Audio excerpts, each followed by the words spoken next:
Hey guys, DMR here. It is chapter R-01 for my Metal Gear Rising full S rank walkthrough. So the first ranked fight is right here in the beginning. And just to let you guys know, I have all the weapons maxed out and I'm currently using Wig B, which gives you infinite FC. So I get like infinite Ripper mode pretty much. So in the beginning you want to switch to the polearm, pop Ripper mode, and then just start swinging like crazy. Like this first one's really easy. And for those of you that saw my S rank walkthrough for the demo, you guys might remember me saying to constantly Zandatsu everything you see. And then I realized that's kind of stupid, because in the S rank run, like there's so many random factors that can hit you while you're Zandatsuing. It's actually not that smart. And if you get full Zandatsu, like the points wise, you usually get only 1000 BP towards your final score for getting like the max amount of Zandatsus. But if you get no damage, you get 1500 BP. So that's more points and that's like less time on your clock. Because there's also time limits for S ranks. So it's just better to like just not Zandatsu that much. I mean you can if you want sometimes, but if you can't do it, don't worry about it. Because when you have full Ripper mode and you're swinging that polearm like crazy, more than likely you're gonna be able to get no damage. I mean, it's not easy to do no damage for some of these battles, but it's easy enough. So yeah, so don't worry about Zandatsuing every single thing. Just worry about not taking any damage, because that's more important in the S ranks run. So I'm actually gonna save the civilians in this chapter, because I would feel bad if I let them die. So yeah, you guys know the drill. Stab this guy from behind. And then yeah, I mean I still Zandatsu these guys, even though I have infinite FC and max health. I just do it because I think it looks cool. Like you pull your spine out, and psh, bullseye. It's just something cool to look at. Yeah, just gotta do this. Oh, and also I am wearing the business suit for this chapter, but I will be changing it up every other chapter. I just picked this one because it's my favorite one. Raiden's all business. So it's like the serious costume to use. But yeah, I'll probably change it up for the next few chapters, just because it's kind of boring watching Raiden just wear one thing the whole time.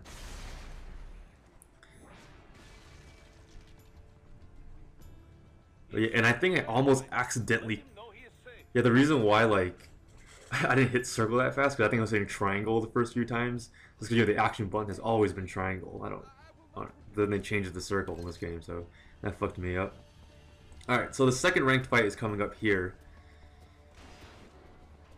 Gekko comes in. Oh, and also the hostage one isn't ranked like it was in the demo. In the demo that was ranked, you saved the hostage. Now it's not ranked anymore. So yeah, same thing, Ripper mode. And then you want to run towards the Gekko first. Don't worry about the two other guys. Because if you fight the two other guys, the Gekko will ram you. And then yeah, you can parry him, do all that shit, but then the other guys might end up hitting you and you might get fucked over. Yeah, so after you beat the Gekko, those two armored guys show up in the far side of this area. And then yeah, even though they're armored, it doesn't really matter, because in Ripper mode you break their armor essentially after a few hits. So yeah, like that fight's pretty easy too. Just make sure you run towards the Gekko first and kill him before you touch any of the soldiers. And then you definitely do not want to get caught here, because if you get caught here, you have to fight like 4 Gekkos at once, or something ridiculous like that. So I don't recommend it. So coming up is the Wolf Blade fight. What the hell is this? LQ84I or some stupid shit like that.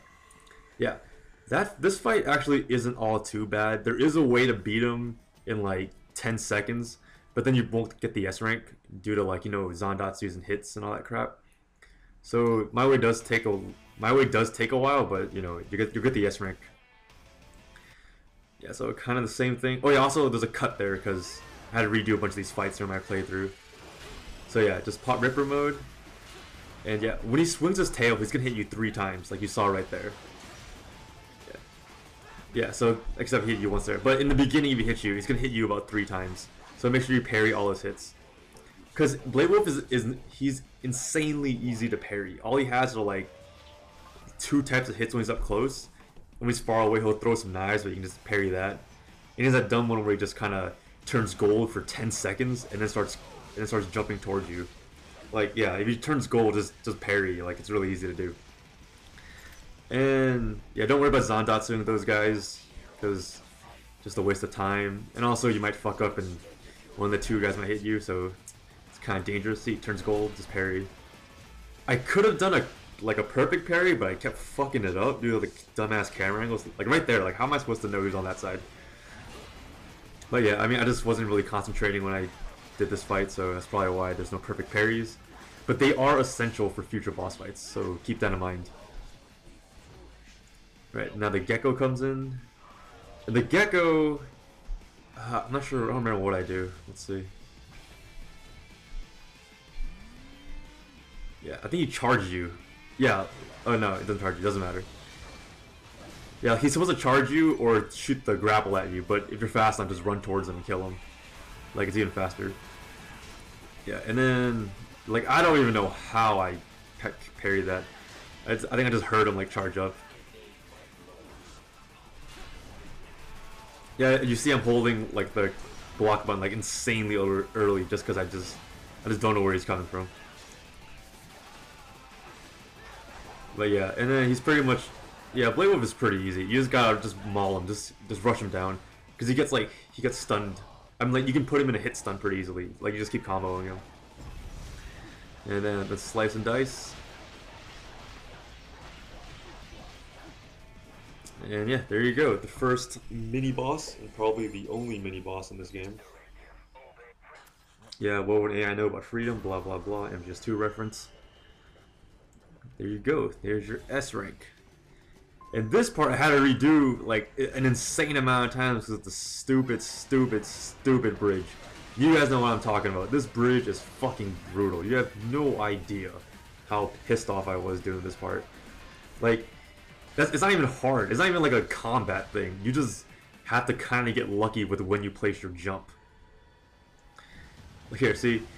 Yeah, you know, all you really have to do is run straight, because Ninja Run takes care of it for you. And at the end of this first segment, like right here on the bridge, no matter where Raiden is, even if you're behind a car, he will automatically jump to like this second platform. However, when you're running on this part, and then one missile will shoot. Here, I'll tell you guys when to do it.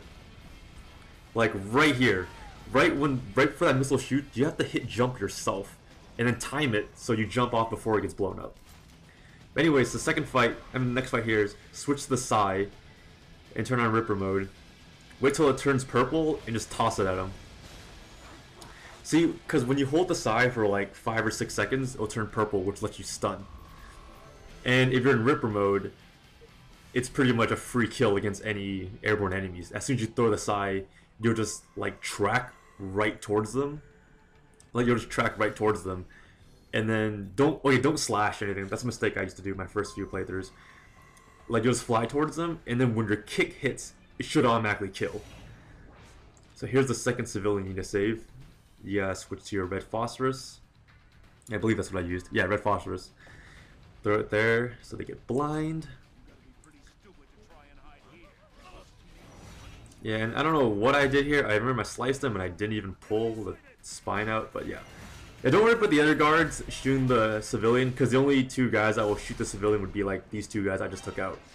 So these other guys will concentrate on you, so don't worry about it. Yeah, and every time you do a Zandatsu, you go out of Ripper mode, so you're gonna need to like turn it back on if you want to. Yeah, see, I don't know why that just pulled him down. Like, see, this time it dragged me straight up to him, so that was weird. But yeah, the Psy is insanely good against airborne enemies. Just run around in the circle for like 5 seconds and have Ripper mode on and just throw it at. It's free kill. Just make sure that you let the kick land. If you hit any button before the kick lands, you're gonna just go into like a slashing mode and you'll fall just short of hitting your target. See, there you go. And I was dumb and I didn't turn on Ripper mode the entire fight. What the fuck was I thinking? Come on, just die. Alright then. Alright, get up. Get up, get up, get up. Ah, you saved my life. Thank you, Raiden. Blah, blah, blah. You saved my life. Thank you. How did I know? I'm just doing my business, saving a life, fucking bitches.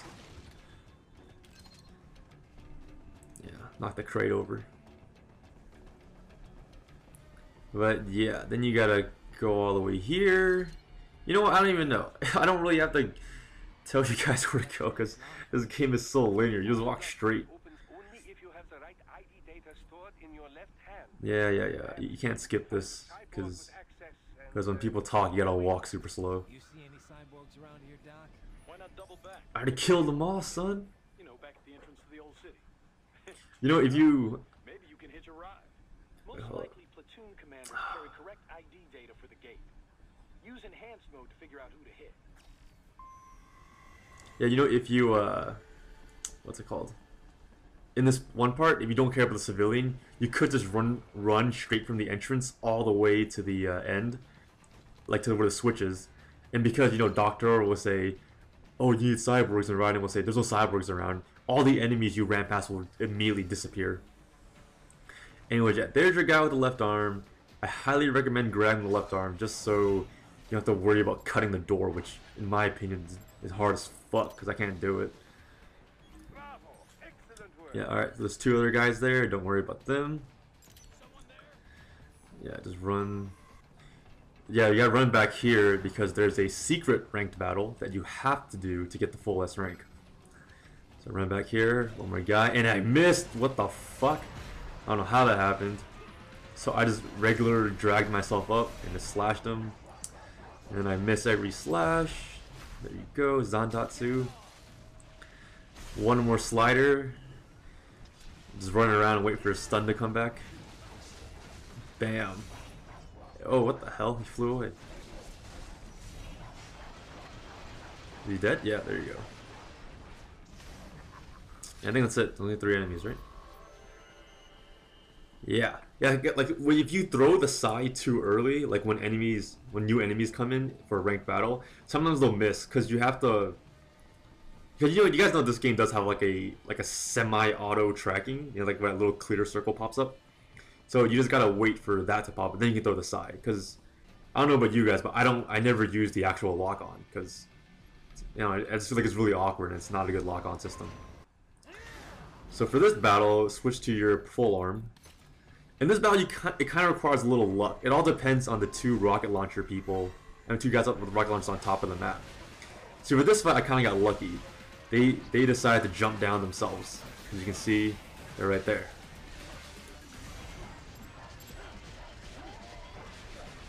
But I mean, most of the times that, okay, yeah, like I've S ranked R-01 like 2-3 times, just to let you guys know. So like I've actually done this a lot of times. So in that one part, in order to properly S rank it, you have to to get no damage, you have to fight the first 3 people that come out of the room under the archway or under the roof place, because then the people with the rocket launchers can't hit you, because they will just hit you anywhere else on that area. You have to fight them under so they can't touch you, because if they hit you, you're gonna fly back, you're gonna take damage, you're gonna throw the controller, and then you get mad. So just better not to risk it. And then this part, I don't know why I wanted to do this. There's no civilian here. I kind of just... Oh! Okay, now I remember. But it doesn't really matter anyways. So pretty much in this area there are 3 guards that if you were to fight them and they turn to alert phase, you will, like, you know, if you go to alert phase, you'll have to fight these 3 guards.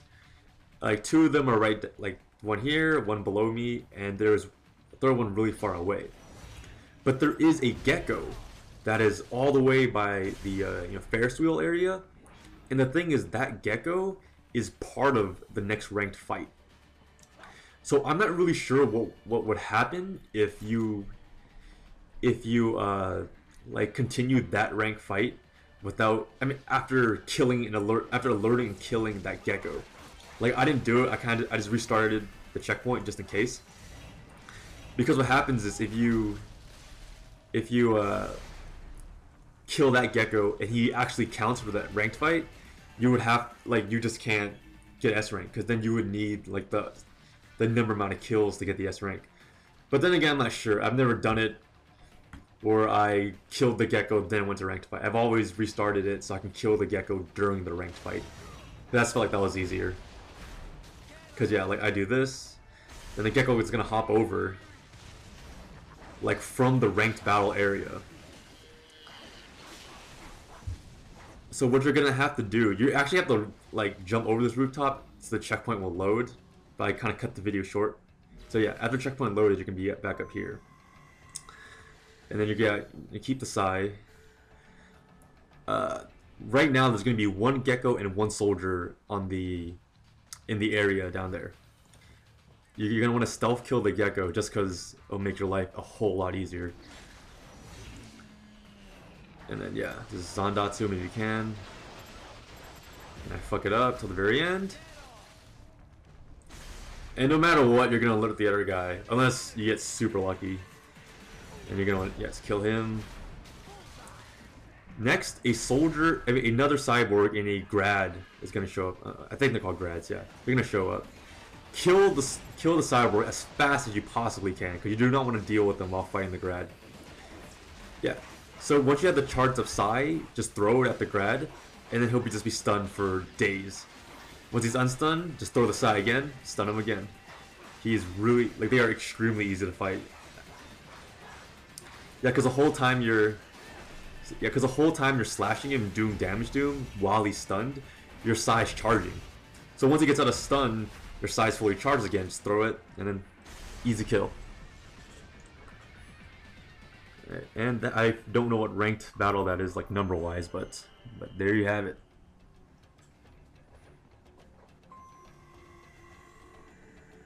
And then there are 3 douchebags hiding behind here. And I don't know why there's a cut right there. That's kind of weird. Yeah, switch to your polearm just because you don't want to fight 3 dudes with a Psy. It's like fighting people with a butter knife. Just swing it like crazy. God, this polearm is so good. Jesus. Is that BP? Yeah. Hollow shit. Alright, and then you don't want to go through here first. Switch back to your Psy, because you gotta fight 2 more gunships, or helicopters. I don't really know the proper name for them. But yeah, you want to run back to this area. 2 helicopters show up, and then yeah, take them down with the Psy. Easy peasy. Yep, 1 down. Oh look, he's trying to shoot me, how cute. Throw a fucking knife at him. Hey, there you go. Yeah, who needs Metal Gears when you have a man that can take down helicopters using a sword that's like 2 feet big? I mean, that's like 2 feet long. Yeah, Metal Gears is so obsolete now. This guy beat a Ray.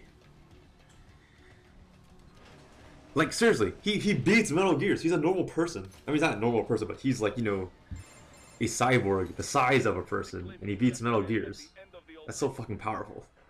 Before, you needed a Metal Gear to beat a Metal Gear, or an infinite supply of infinite supply of RPG. But yeah, next rank fight coming up. I believe this is the last one before the Mistral fight. So just make sure you have the polearm equipped, because you just fight like 15 geckos and then 1 cyborg. It's pretty easy. Just go nuts. So yeah, like Ripper mode is so good. Like, it would just be so hard to do. I mean, it's very, very possible to S-rank this game without the wig. Just using the wig makes it infinitely easier. I mean, I'll probably play it again without the wigs, like, completely after this walkthrough, just for fun. But, I mean, for walkthrough purposes, I'll just keep the wig on. It just makes life easier. And then I'm stupid and I forget the way. I forgot you can't climb ladders in this game. Oh, that is the right way, but then I'm dumb, so I go back here. Because I know there's a box here. More BP. So yeah, you want to jump up here, and there's a bunch of fans you just hack up. Yeah, I kind of fucked up and got caught, so I had to reload it. But anyways, I'm going to start talking about the Mistral fight for now, because there's not that much time left. So during the Mistral fight, she has 3 phases. 1 where you're on top of the roof. 2, you're fighting on the pipe, and 3, you're like fighting on the ground level. So what you absolutely need to do is you have to perfect counter her in that first phase. It will make the entire fight infinitely easier. Like, just make sure you perfect counter. If you can't, just reload it.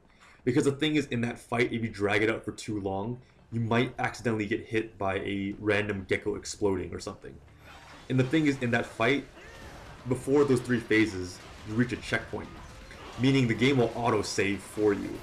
So if you get hit and the game auto-saves, that means you have absolutely no way of going back and getting a no damage. Because you need no damage on these bosses to S rank. So because you don't autosave, and because it forces an autosave, that would mean you have to replay the entire chapter. Just because you got hit once and you couldn't do anything about it. So that's why I highly recommend getting a perfect counter in the first phase, just so the fight won't drag on any longer than it needs to be. Also, it makes the phase 2 and 3 infinitely easier, because I consider phase 1 the easiest one. So if you get perfect counter there, you're pretty set. In phase 2, it's pretty easy. It's the same thing in phase 1, just kind of like a 2D plane. And phase 3 is probably the most dangerous one, but I'll tell you guys when you guys get there. Okay. Yeah, so for the Mistral fight, you're gonna use the polearm and just pop Ripper mode as soon as it starts. And then you're gonna want to rush at her because she has like 6 geckos surrounding her. So yeah, you're gonna want to rush at her right now, kill all the geckos as fast as you can, counter that attack, and then slice her blade up. Like, you don't want her to have that blade, like have her whole polearm, because then she can just fuck with you the whole time. So since she has no polearm, she's trying to throw these geckos at you. Just kind of chase her down. And right here is when I perfect parry her. Like, you can perfect parry her when she throws a gecko at you. It's like, yeah, I just perfect parry this. And watch, her life goes down to, what is that, 13%? Yeah, then just kill these guys, and then she starts throwing meteors at you. All I gotta do is stand right here. And the thing is, since she's down to 13%, pretty much the next time you hit her, she's gonna go into the quick time, or whatever. Yeah, like this thing. She throws you into phase 2. And I see it, like, none of my hits did any damage to her. She's already past, like, the damage where she's supposed to go to the other phase. And don't fuck this up. Oh, and also, if you get hit in the next phase and you have to reload the save, her health will jump back up to 75%. So I highly recommend not fucking this up. If you do, it's fine, because she doesn't do anything special anyways. Like, she's gonna run away in the beginning, so just chase after her and just hide under here, because there's no geckos here right now, so she can't really hit you or anything. When she jumps down, start hitting her, but while you're hitting, she's gonna do a random attack, so like, be prepared to counter. Yeah, like right there. It's really quick. And then, yeah, see, that's phase 2 is really short, because her health is below what should be for phase 2 as well. So in phase 3, this one you have to be extremely careful. You're gonna want to rush at her immediately. Take out, again, like phase 1, take everything out, because if she has access to her polearm, she'll start doing that dumb spinning top thing. So yeah, I fuck this up, but then I just counter her, I think. Yeah. See, because the top thing is almost impossible to block with the camera angles in this game. It's just too fucking hard. And so in the beginning, if you can't stop her, just chase her down and hit her like a few more times to get the Zandatsu. Not Zandatsu, but just the free blade move to cut the polearm. And then yeah, like, where's she down to 8%? Yeah. So pretty much if you get her down to about 15, like pretty much anything below 20% in the first phase, then you're pretty much good. Because in the second phase, even if you don't hit her, she'll drop down to phase 3. And then during phase 3, if you successfully destroy her polearm, that should have been enough damage to like make her go into this. So then yeah, slice her up, and there you are, no damage S rank run on Mistral. So yeah, like R-01 is probably the longest chapter in this game, but it's like not too bad. Like a lot of the ranked fights are very short. They can be done in just a few seconds if you just use Ripper mode and the polearm and the Psy. The hardest thing is, I would say, was Mistral, but the whole auto-saving thing. Because I did get to Mistral 2-3 times, and it got hit and I didn't know. So when I made it to the end, I didn't get the no damage, so therefore no S rank, which really like pissed me off, because then you have to do the entire chapter again. So when you fight Mistral, just be really careful. Perfect parry her if you can. If you can't perfect parry her, like, don't worry about it. Just make sure you don't get hit. because the perfect parry, it just speeds things up. It just speeds things up. Because you're still gonna, if you don't hit perfect parry, you're just gonna have to hit her a bunch of times. But just make sure she doesn't have her pole arm, and then you're good to go. And I think I just repeated myself like 5-6 times for the Mistral fight. But yeah, I mean, if you guys need help, just message me or just rewatch the Mistral fight, or watch other people's Mistral fights. Because I know other people have footage where they restart the checkpoint at every phase, so she gets back up to 75 or 50% health, and they do have strategies to take her down. But I feel like that way is kind of, it's not really necessary, because once you get that perfect counter in the first phase, you're pretty much set to beat her very easily. Like, you don't have to worry about all these other crazy tactics. Like, if you don't get the perfect counter and you do take her second phase, before the checkpoint, just restart it and keep trying for the perfect counter, because I can't stress enough like just how important it is. So yeah, I guess that's it for R1, and I will see you guys when I finish filming or recording R02. Alright guys, see ya.